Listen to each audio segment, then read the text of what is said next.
لیکن برابر یاد آتے ہیں۔ الہی ترک الفت پر،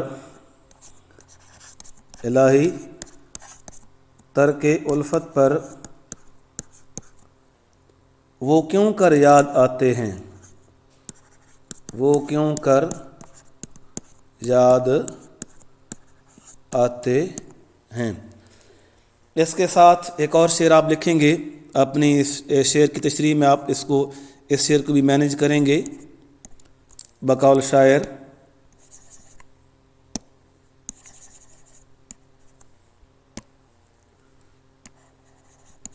یہ آپ کی اسکرین پر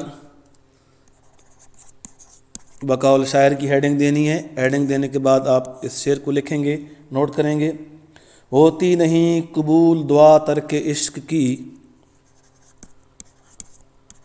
ہوتی نہیں قبول دعا ترک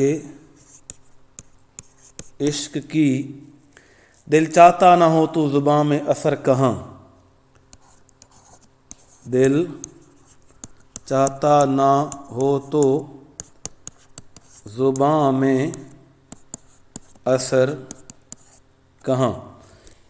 یہ شعر بھی آپ ساتھ لکھیں گے۔ اس کے بعد ہم انشاءاللہ اس کا شعر پڑھیں گے، شعر نمبر 2۔ اس کو نوٹ کر لیں ساتھ ساتھ۔ یہ 3 شعر میں نے اس پہلے شعر کی تشریح میں آپ کو لکھوائے ہیں، یہ آپ لوگوں نے اس پہلے شعر کی تشریح کے اندر لکھنے ہیں۔ آپ کو پتہ ہے شعر لکھنے کا طریقہ کار، پہلے 8-10 لائنیں تشریح، پھر ایک شعر بیچ میں، پھر 8-10 لائنیں تشریح، اور پھر بیچ میں ایک شعر، اور پھر اسی طرح 8-10 لائنیں تشریح، اور پھر بیچ میں آخر پہ ایک شعر دے دیتے ہیں۔ اب چلتے ہیں ہمارا غزل کا شعر نمبر 2۔ شعر نمبر 2 کہتا ہے جی، ہنستے جو دیکھتے ہیں، ہنستے جو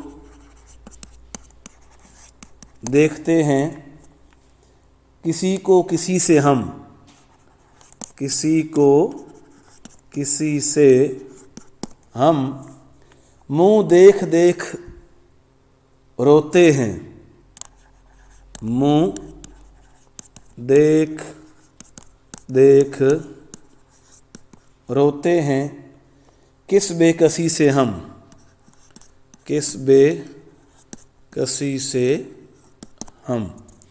سب سے پہلی بات مفہوم، آپ لوگ اس کو نوٹ کریں گے مفہوم کو، اس کے بعد آپ تشریح ساتھ لکھیں گے۔ میں تشریح ابھی بولوں گا، آپ نے غور سے سننی ہے۔ کہتا ہے شاعر، جب میں کسی شخص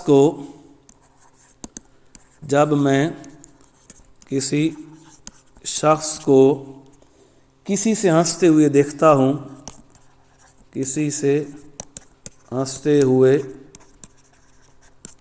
دیکھتا ہوں، تو میں پریشان ہو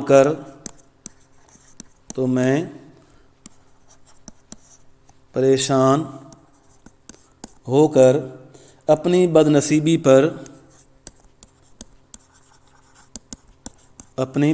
پر رونا شروع کر دیتا ہوں، رونا شروع کر دیتا ہوں۔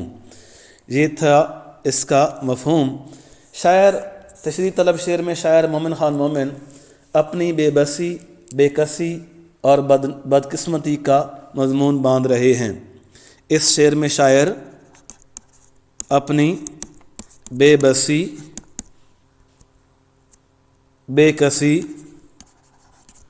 اور بدقسمتی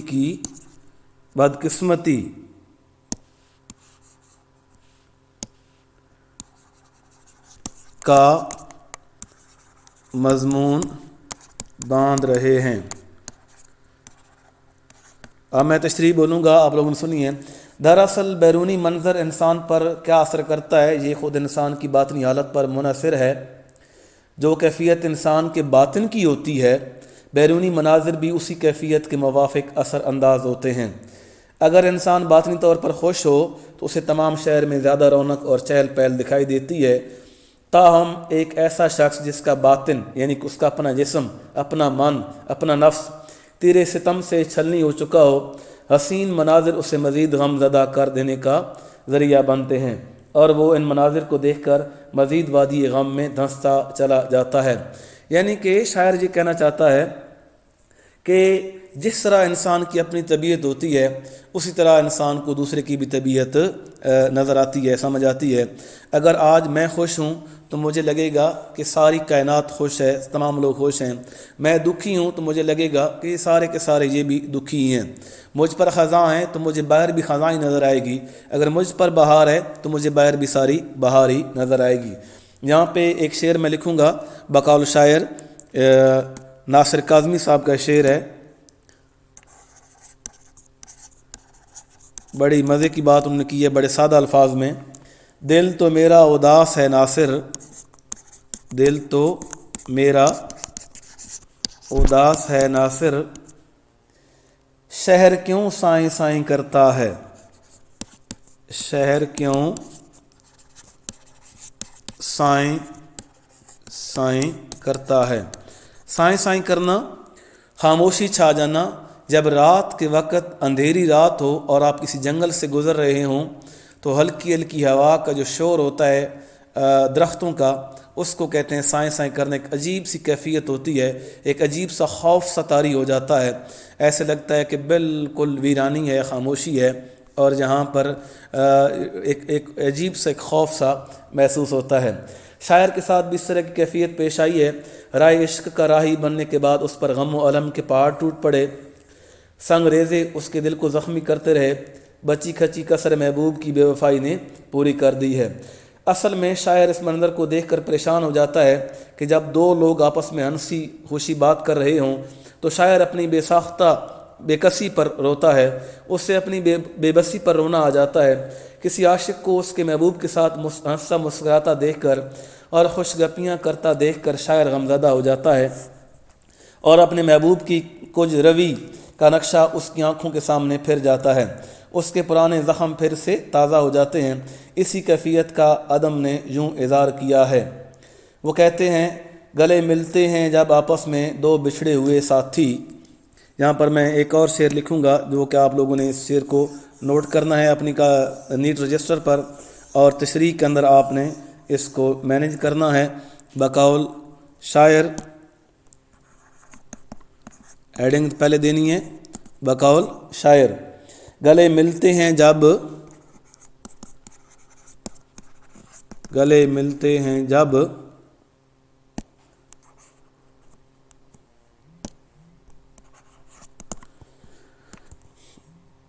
آپس میں دو بچھڑے ہوئے ساتھی، آپس میں بچھڑے ہوئے دو ساتھی، عدم ہم بے سہاروں کو بڑی تکلیف ہوتی ہے، عدم ہم بے سہاروں کو بڑی تکلیف ہوتی ہے۔ یہ دوسرے شعر کے ساتھ آپ لوگوں نے اس کو بھی مینیج کرنا ہے۔ دوسرے شعر کی تشریح میں آپ نے اس شعر کو ہر حال میں لکھنا ہے۔ اس کے بعد ہم چلتے ہیں شعر نمبر 3 کی طرف۔ اس غزل کا تیسرا شعر ہم وہ پڑھیں گے، اس کی تشریح اور اس کے ساتھ 2 حوالہ جاتی اشعار۔ پہلے ہیڈنگ دیں آپ، شعر ساتھ لکھیں، شعر نمبر 3۔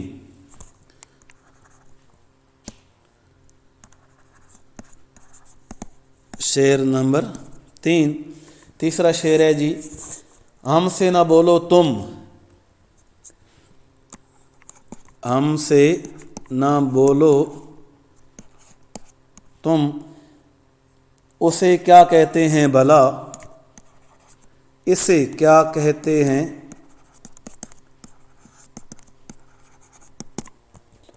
انصاف کیجئے پوچھتے ہیں، انصاف کیجئے پوچھتے ہیں، آپ ہی سے ہم، آپ ہی سے ہم۔ سب سے پہلے اس کا مفہوم، اے محبوب، مفہوم میں بات ساری سمجھ آ جاتی ہے۔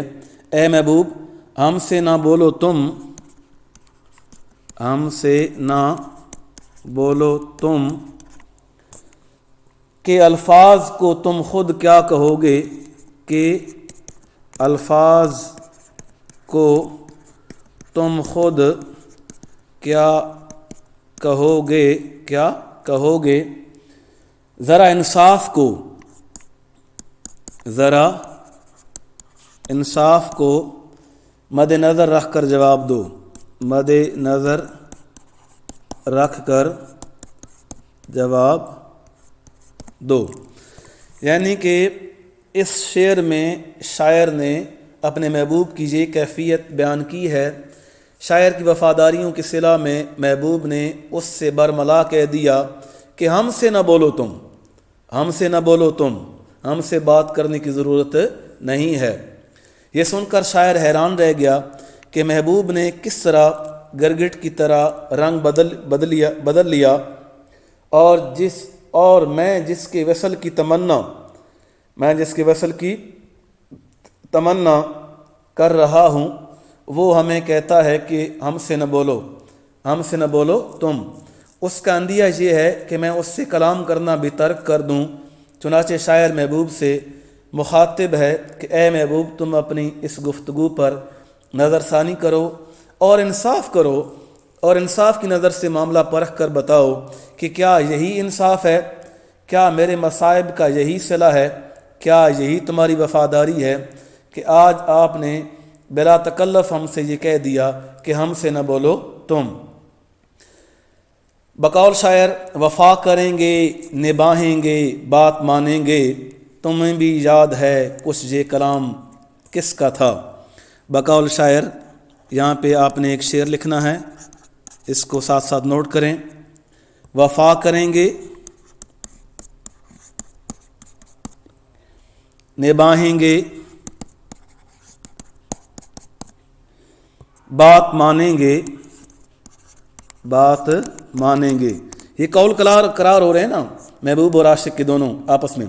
تمہیں بھی یاد ہے، بڑی مزے کی بات اس نے کی ہے،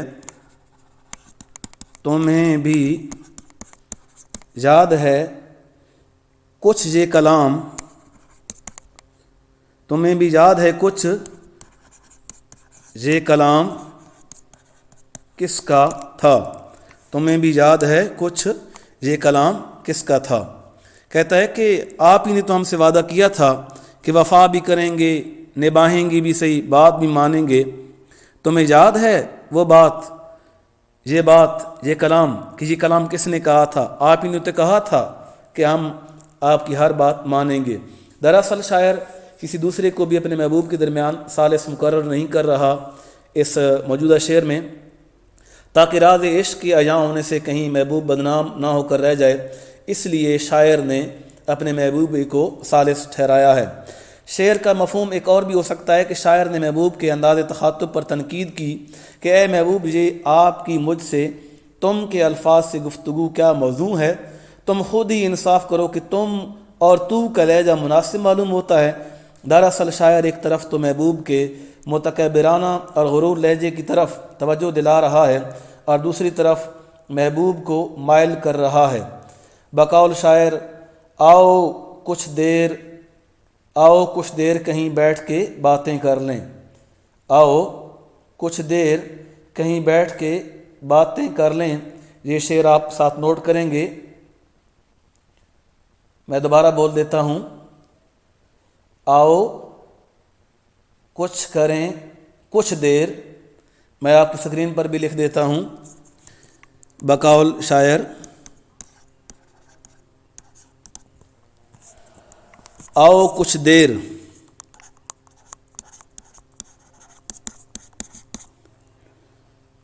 کہیں بیٹھ کے باتیں کر لیں، کہیں بیٹھ کے باتیں کر لیں، پھر نہ آئیں گے یہ لمحات ہماری خاطر۔ بڑی مزے کی بات، پھر نہ آئیں گے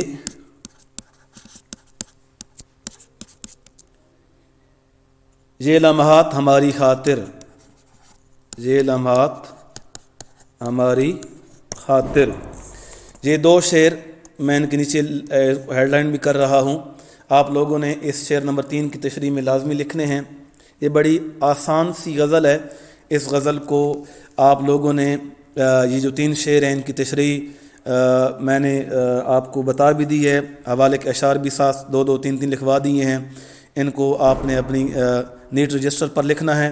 انشاءاللہ اگلے لیکچر میں پھر آپ کے ساتھ حاضر ہوں گے، زندگی رہی تو شعر نمبر 4 5 اور 6 کے ساتھ۔ تو تب تک کے لیے اجازت دیجیے،